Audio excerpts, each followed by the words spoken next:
E aí, gente, tudo bem? A aula de hoje é muito massa. Tem diversas aplicações do nosso cotidiano. Equilíbrio, estática. A gente vai falar de equilíbrio de um ponto material e equilíbrio de um corpo extenso rígido. Essa parte de equilíbrio é tão importante que a engenharia se preocupa muito com ela, porque se a condição de equilíbrio não for calculada de forma correta, o que vai acontecer é que as estruturas podem ruir, podem desabar. Lembro da Torre de Pisa, que fica lá na Itália? Ela quase desabou. Não desabou porque os engenheiros fizeram um processo de recuperação da estrutura dela para que ela não desabasse. O famoso Arquimedes já disse: "Dê-me uma alavanca que eu moverei o mundo". Pois é, o princípio da alavanca a gente vai falar nessa aula de hoje também, chamado momento de uma força ou torque. Por que a alavanca tem tanta eficiência? Por causa do braço da força. Quanto maior o braço, mais extenso, maior eficiência em produzir rotação em um corpo.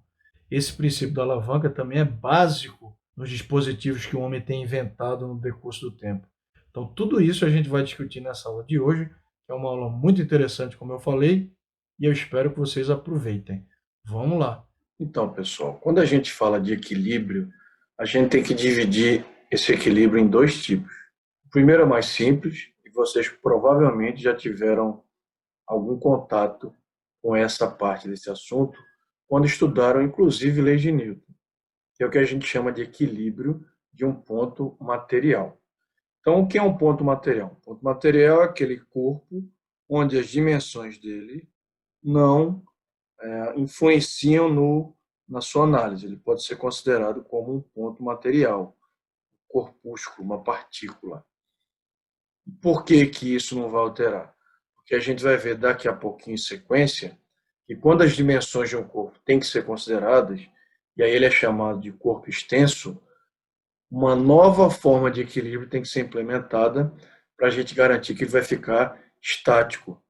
Lembrem-se que isso aqui é um assunto da estática, então a gente está só considerando a condição de quando o sistema está parado, em repouso. Se esse corpo for um ponto material, como eu coloquei nessa figura aqui, uma pedrinha, uma bolinha, as dimensões dele são desprezíveis, se ele tiver sujeito a uma variedade de forças diferentes, que eu vou chamar de F1, estou colocando essas forças aleatoriamente, viu, pessoal? F2 e uma força para cá, F3. O que eu preciso garantir para garantir que esse corpo não vai sair do lugar, vai ficar em equilíbrio? Vocês já sabem? Sabem. Eu tenho que garantir que a força resultante que atua sobre esse corpo tem que dar quanto? Zero. Tem que ser nula. Vocês já sabiam disso, eu tenho certeza, quando estudaram lá desde Newton. Então, se eu garantir que essa força resultante é zero em cima desse corpo, eu estou garantindo que ele não vai acelerar. Mas vejam, garantir que ele não vai acelerar não é garantir que ele está em repouso, concordam? Porque se eu garanto que a aceleração é zero, eu estou garantindo que a velocidade dele não está variando. Então ele pode estar ou em repouso ou movimento retilíneo uniforme, que é o estado de inércia. Nesse caso específico, não interessa para a gente o movimento retilíneo uniforme, interessa para a gente a situação de repouso. Então, se eu garanto isso, eu garanto que a partícula não vai sair do lugar, ou como a gente fala, não vai transladar, não vai nem para um lado, nem para o outro, nem para cima, nem para baixo, nem para frente, nem para trás. Isso considerando três dimensões. Então, esse tipo de equilíbrio, o equilíbrio que a gente garante que uma partícula está em repouso, a gente chama normalmente de equilíbrio translacional ou de translação. Então, qual é o equilíbrio translacional? É aquele equilíbrio que a gente garante que um ponto material, uma partícula, um corpúsculo, não vai se movimentar. Esse tipo de equilíbrio tem muitas aplicações diversas. Por exemplo, aquele problema onde se coloca, com essa imagem aqui, três fios ideais, três cordas, um nó e um corpo com certo peso sendo sustentado por esse sistema em equilíbrio. Aí ele diz, considere que esse sistema está em equilíbrio, considere que o ângulo que esse fio faz, por exemplo, aqui com a horizontal é 30 graus, os fios são ideais, e esse corpo aqui tem um peso P de 100 newtons, vamos supor. E aí ele pergunta, Levando em conta que esse fio aqui é o fio 1, esse aqui é o 2, esse aqui é o 3, calcule as trações que atuam em cada fio para que esse sistema esteja em equilíbrio. Aí você vai se perguntar, isso aqui é um sistema de uma partícula, onde eu não preciso considerar as dimensões do sistema? Sim, porque essa própria bolinha que está aqui, ela pode ser considerada uma partícula. Eu não estou considerando outra forma de equilíbrio, um equilíbrio, por exemplo, de rotação, que é o que a gente vai ver em seguida. Então, se você imaginar, por exemplo, aqui, ó, força-peso para baixo, e eu tenho 3 fios, né? Inclusive nesse corpo aqui eu tenho uma tração, como esse fio é o fio 1, eu vou chamar ela de T1, tração 1. Mas cadê as outras trações? Uma forma de você pensar nisso é que existe um nó aqui, ó, ligando os 3 fios, e portanto existe uma tração aqui. Esse nó imaginário está sendo puxado para a direita, para baixo e para cima aqui na diagonal. Ó. Então, essa tração para baixo é a T1, é a mesma nesse fio, né, ao longo do fio. Essa tração para a direita é a T2 e essa tração para a esquerda é a T3. Se o sistema está em equilíbrio, todo mundo aqui está em equilíbrio, ninguém está se mexendo, saindo do lugar. Então, a resultante em todos os pontos aí tem que ser zero. A resultante em cima desse corpo tem que ser zero, em cima desse nó tem que ser zero e em qualquer outro ponto do sistema. Nesse corpo, se a resultante é zero, a única explicação é se o peso que puxa para baixo foi igual à tração que puxa para cima, concorda? Então, já escrevo aqui, ó, P igual a T1. Já achei T1. T1 vale quanto aqui em módulo? 100 newtons. Vejam que eu igualei aqui os módulos. Não estou dizendo que os vetores são iguais, até porque não são, eles têm sentidos diferentes. E agora, vamos para essa figura aqui. Vou dar um zoom nela aqui, que equivale a eu redesenhar ela maiorzinha aqui. Vamos lá. Então, se você olhar essa figura aqui, ó, a gente tem a tração T3, forma um ângulo aqui ó, de 30 graus com a horizontal. Tem a tração T2 para a direita e tem um para baixo. A única tração que eu tenho até agora é a tração T1, que é igual ao peso lá do corpo, vale 100 newtons. Mas eu preciso de T3 e T2. Qual é a forma mais eficiente de resolver esse problema? É fazendo o que a gente chama de decomposição de vetores, ou projeção de vetores, né? A gente pega aquele vetor que é oblíquo, que é inclinado aos demais, e decompõe ele para que a gente forme direções paralelas e transversais. É o que a gente faz aqui, ó. A gente pega T3 aqui, ó, decompõe nessa direção aqui e decompõe nessa direção aqui. Quando eu decompuser nessa direção vertical, essa componente de T3 que é vertical, vou chamar de T3Y. E essa componente de T3 que é horizontal, eu vou chamar de T3X. Por que é legal trabalhar com componente? Porque depois que eu coloco as componentes, você pode esquecer o vetor que originou elas. Porque as componentes em conjunto têm o mesmo efeito que aquele vetor sozinho. Afinal de contas, a soma vetorial delas duas, T3Y e T3X, daria T3. Então, ao invés de você trabalhar com T3, você pode trabalhar simultaneamente com T3Y e T3X. E aí, por que fica mais fácil?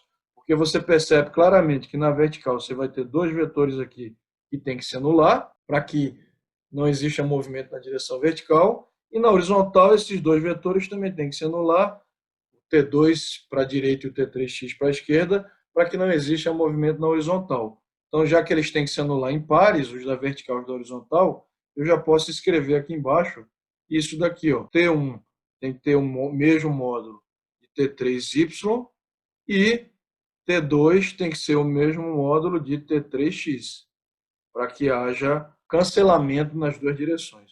Aí vem a questão, professor, eu sempre me confundo quem é o T3x, quem é o T3y, se eu uso seno, cosseno.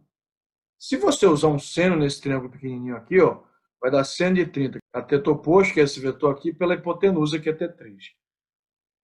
Mas, para não se enganar, já que você vai ter que usar seno e cosseno, existe uma maneira mais rápida de fazer isso. Primeiro, deixa eu mostrar como é que seria fazendo o seno. Esse triângulo aqui, ó, eu vou desenhar só ele aqui ampliado. Mesmo assim, ó, aqui vai ficar 30, não é isso? O tamanho desse vetor aqui embaixo é o tamanho de T3x. O tamanho da hipotenusa é T3. E o tamanho do cateto oposto aqui é T3y. Então, o que acontece aqui?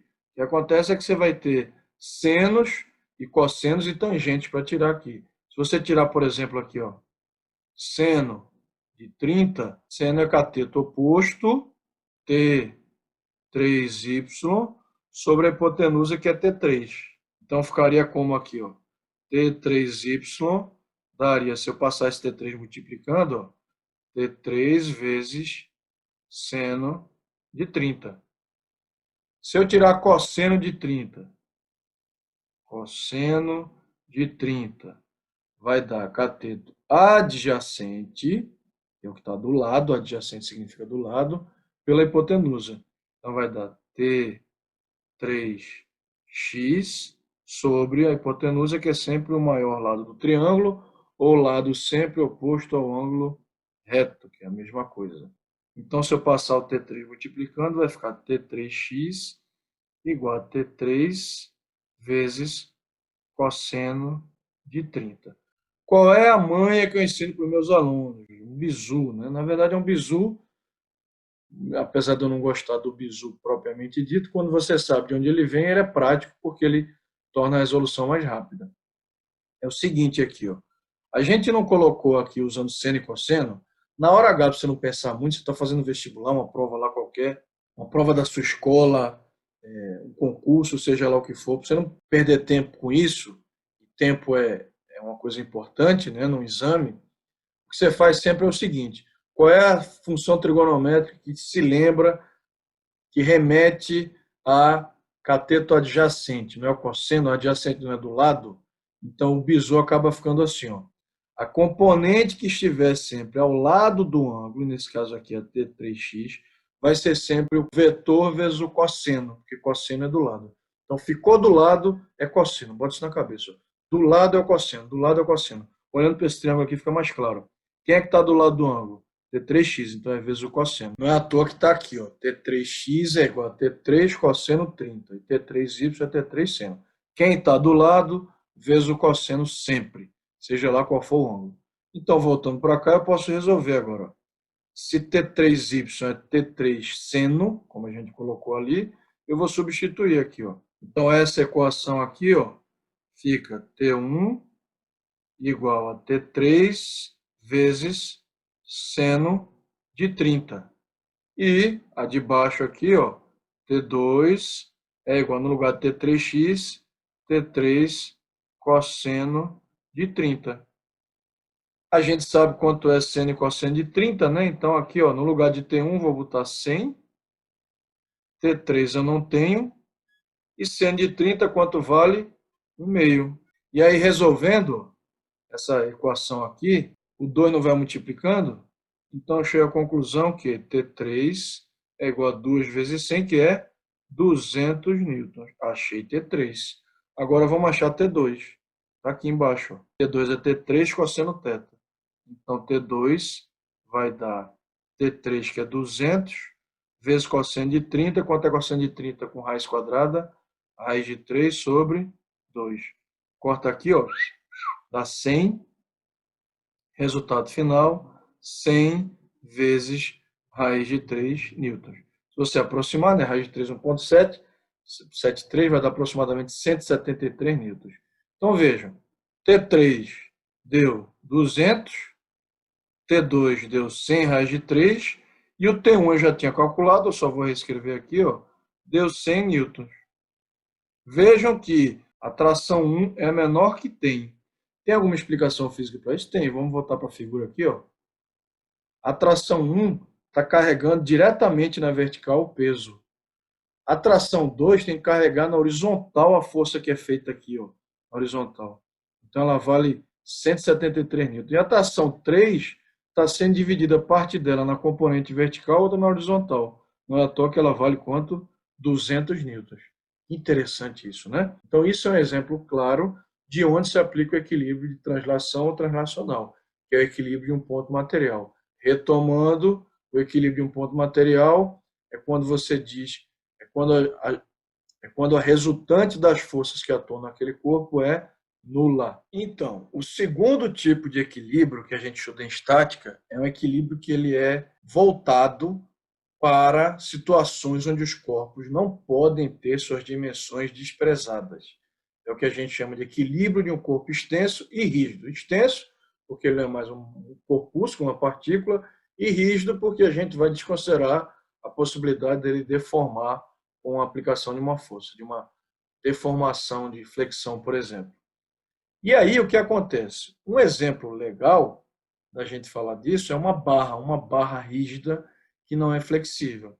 Só que para a gente definir esse novo tipo de equilíbrio, que é o equilíbrio de um corpo extenso e rígido, a gente tem que também aprender uma nova grandeza física, uma grandeza associada à rotação de corpos, que é o que a gente chama de momento de uma força, ou torque. No ensino médio, é mais comum a gente achar como momento de uma força. Nos cursos de graduação, a gente costuma chamar de torque. Os engenheiros gostam muito dessa palavra torque. Às vezes, quando você vai, por exemplo, ver a especificação de um motor de um carro, além dele falar de potência, que é uma coisa importante, né, em cavalos normalmente, também se fala no torque do motor. E isso tem a ver com o quê? Vamos entender. Então, como eu falei, o momento de uma força é uma grandeza associada à rotação de um corpo. Então, vamos primeiro colocar aqui uma figura que é uma barra rígida e a gente vai entender melhor de que se trata. Então, imaginemos que isso aqui é uma barra de aço, que ela é rígida e claramente vocês estão vendo que é um corpo extenso. E imaginemos que essa barra está sujeita a algumas forças, mas ela é furada e ela é pregada aqui na parede um prego, ou seja, ela pode girar em torno desse prego. Imaginemos que algumas forças estão aplicadas nessa barra. Essa força aqui que eu vou chamar de F1, essa aqui que eu vou chamar de F2, claramente F1 oblíquo aqui, né, a direção da barra. Vamos chamar esse ângulo aqui que ele faz com a barra, com a vertical de θ, por exemplo. Uma força F3 aqui, ó, atuando ao longo dessa linha aqui. E uma força F4, mesmo que oblíquo aqui, atuando aqui nessa parte da barra. O que é o momento da força de cada uma dessas forças? Bom, a definição do momento, o torque, a gente no ensino médio usa a letra M maiúscula, mas na universidade costuma usar a letra tal, né? Maiúscula, aquela mesma que a gente usa para trabalho aqui no ensino médio. Ele é definido como o produto da força, do módulo da força, pelo braço da força. Vou explicar o que é cada coisa aqui. Primeiro, vamos esclarecer uma coisa. No ensino superior, como a gente define o que é produto vetorial, dois vetores, a gente trata o momento de uma força como uma grandeza vetorial. Ele é um vetor perpendicular ao plano que contém os dois vetores multiplicados. E para isso, usa aquela regrinha da mão esquerda ou mão direita, a mesma que a gente costuma usar lá em eletromagnetismo para falar de força magnética. No ensino médio, entretanto, esse caráter vetorial do momento do torque, ele não é necessário. Ele é um fator de complicação que é desnecessário para o entendimento ou aplicação, vamos falar assim, dessa noção de torque. Então, nesse caso específico, a gente vai tratar ele como uma grandeza escalar, mesmo sabendo que ele não é. E a unidade de medida de torque, a unidade de força vezes a unidade de distância, vai ser Newton metro. Você vai dizer, professor, mas Newton metro não é força de deslocamento que era Joule lá em trabalho? Então posso medir momento em Joule também? Não. Não, porque lá era uma grandeza escalar e aqui é vetorial, apesar da gente estar tratando como escalar. Então a gente vai chamar de Newton metro, tá? Voltando para cá. Quem é quem? Então, vamos colocar M, momento da força F, medida em Newton metro. F é a força aplicada. Força aplicada, medida em Newton. E X, que é o que eu quero passar um tempinho falando dele aqui com vocês hoje, porque ele é mal compreendido, é o chamado braço da força. No SI, em metro, porque é uma distância. Então, significa dizer que cada momento de cada força dessa que eu coloquei aqui vai ser a força vezes o braço. Mas essa força F1, por exemplo, está oblíqua, essa F3 está para cá. Quem é o braço da força? Bom, vamos para ele agora. O braço da força, anotem isso aí, pode ser definido de duas maneiras diferentes, que na verdade significam a mesma coisa. Definição 1. A menor distância entre a linha de ação da força e o eixo de rotação. Definição 2. Distância perpendicular entre a linha de ação da força e o eixo de rotação. Vamos com calma. Quem é o eixo de rotação? O eixo de rotação é o eixo onde, supostamente, aquele objeto vai girar. Então, nesse caso, como eu coloquei aqui um prego aqui, ó, imagina-se que aqui existe um eixo de rotação transversal ao quadro aqui, entrando no plano do quadro. Então, esse aqui é o eixo de rotação. E o que é a danada da linha de ação da força? A linha de ação é a reta que contém a direção da força aplicada. Então, por exemplo, nessa força F1 aqui, existe uma linha de ação aqui, ó, que é a direção da reta que contém essa força F1. Claro, né? Como toda reta, ela é infinita, tanto para baixo como para cima. Mesma coisa aqui em F2, ó. Existe uma linha de ação aqui, que é a reta que contém a força F2. Em F3 também, eu vou usar a régua aqui. Em F3 tem uma linha de ação aqui, ó, que é a direção da força F3. Da mesma forma, tem uma linha de ação em F4 também. Então, a linha de ação é a reta que tem a mesma direção da força. Então, vamos voltar para cá. O que eu falei que era o braço da força mesmo, eu falei que era a menor distância entre a linha de ação da força e o eixo de rotação, ou a distância perpendicular. Vamos começar com F1 aqui. F1, gente, qual seria a menor distância entre essa linha aqui e esse ponto aqui? A menor distância seria mais ou menos essa reta aqui, ó. Percebam que sempre que eu pego a menor distância entre uma reta e um ponto, e isso agora vem das aulas de geometria, a menor distância entre uma reta e um ponto é uma linha que cruza essa reta perpendicularmente a ela. Vou vir para cá para vocês entenderem o que eu estou falando. Se eu coloco um ponto aqui e coloco uma reta, a menor distância entre essa reta e esse ponto vai ser essa linha aqui, ó, que sempre cruza a reta formando 90 graus. Porque qualquer outra distância aqui, ó, vai ser maior do que essa primeira que eu coloquei. E, portanto, esse ângulo não vai ser mais 90. Então, por isso que eu falei que o braço de uma força ou é a menor distância entre a linha de ação e o eixo de rotação, ou é a distância perpendicular, porque é a mesma coisa. Então, o braço da força 1, eu vou chamar de x1, essa distância que eu coloquei em azulzinho aqui, ó. Quem é o braço da força 2? Olha só a linha de ação da força 2 aqui, ó, na vertical. Então, a distância perpendicular entre o eixo de rotação e essa linha de ação já é essa retinha aqui que eu pontilhei de vermelho. No caso, eu vou botar ela pontilhada aqui, ó, de azul agora. Então, esse aqui é o braço x2. Essa distância todinha aqui, ó. E o braço da força F3? O braço é a distância entre a linha de ação e o eixo de rotação. Vejam que a linha de ação de F3, ó, essa reta aqui, ela já bate no eixo de rotação, já intercepta o eixo de rotação.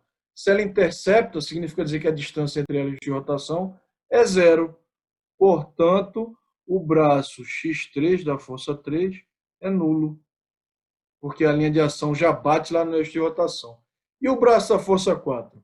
Mesma coisa, já bate no eixo de rotação, então o braço x4 também é zero. Resultado, eu vou ter que vir aqui, ó, o momento da força F1 vai ser F1 vezes o braço 1. O momento da força 2 vai ser F2 vezes o braço 2. O momento da força 3 é zero, porque o braço da força 3 é zero. E o momento da força 4 também é zero, porque o braço da força 4 também é zero. Agora a gente pode definir o que é momento. O que é momento de uma força?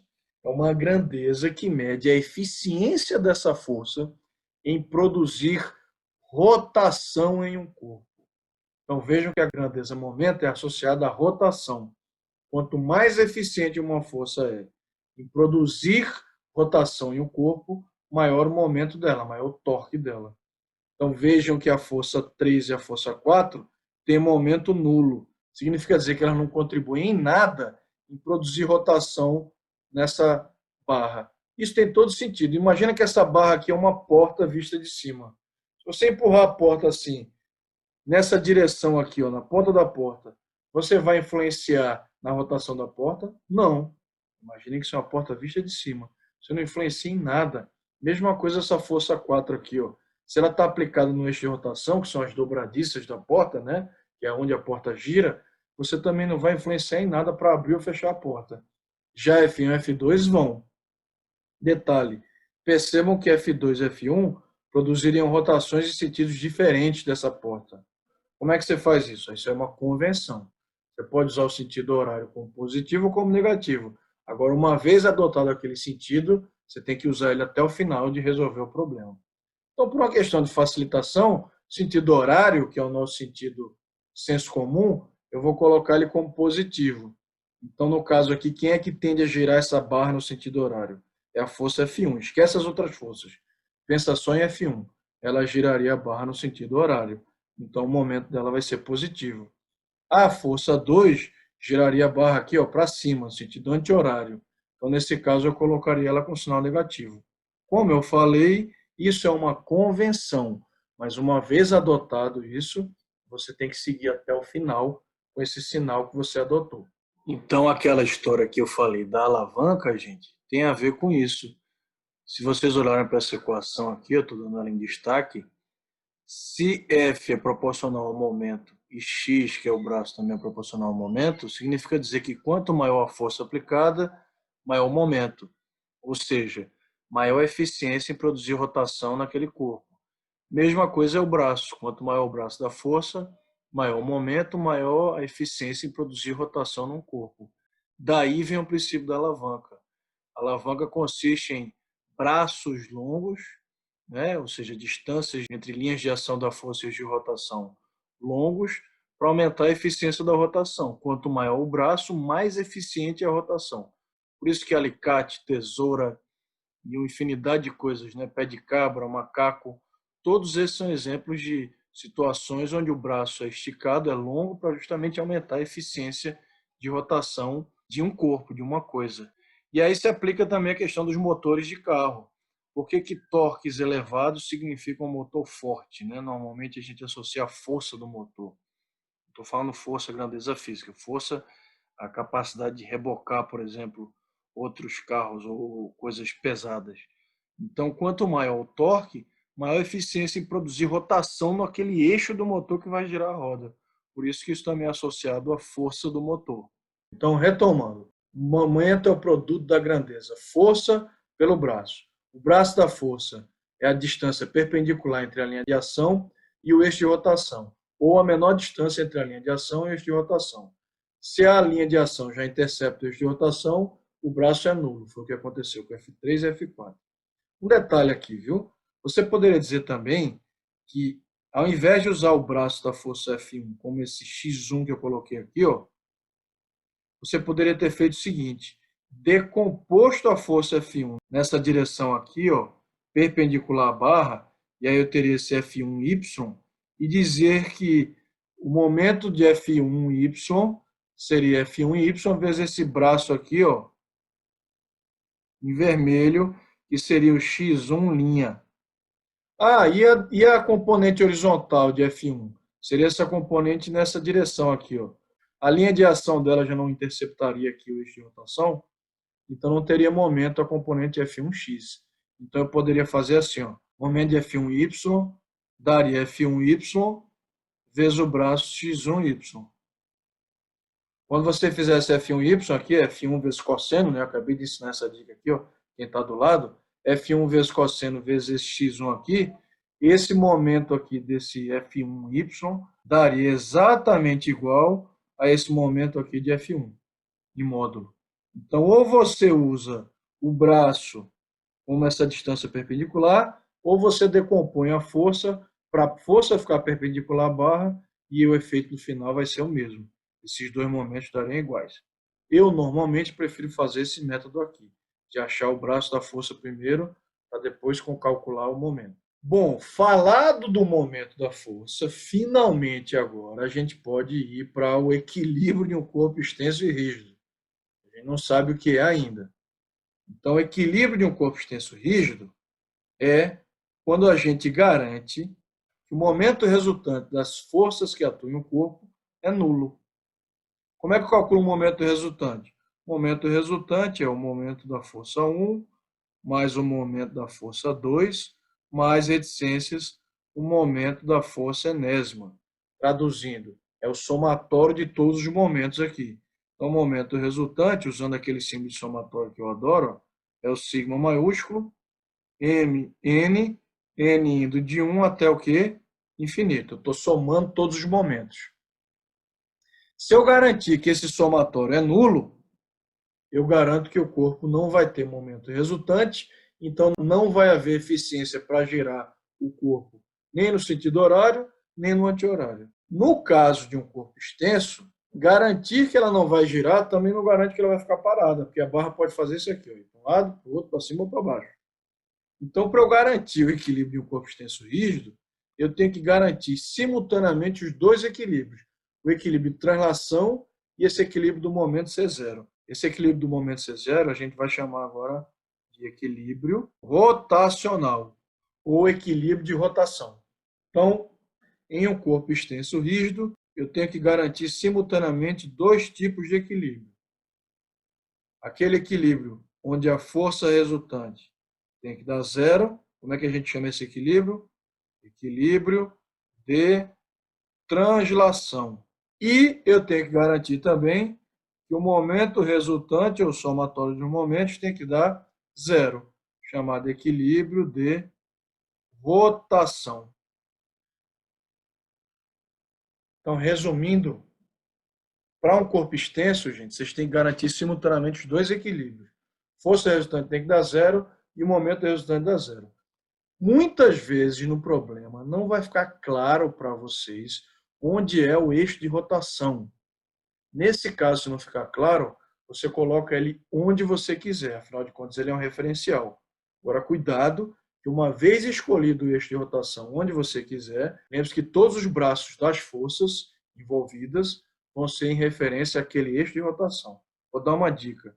Quando ele não falar onde é o eixo de rotação, coloque o eixo de rotação em cima de uma força que você não queira descobrir nada sobre ela.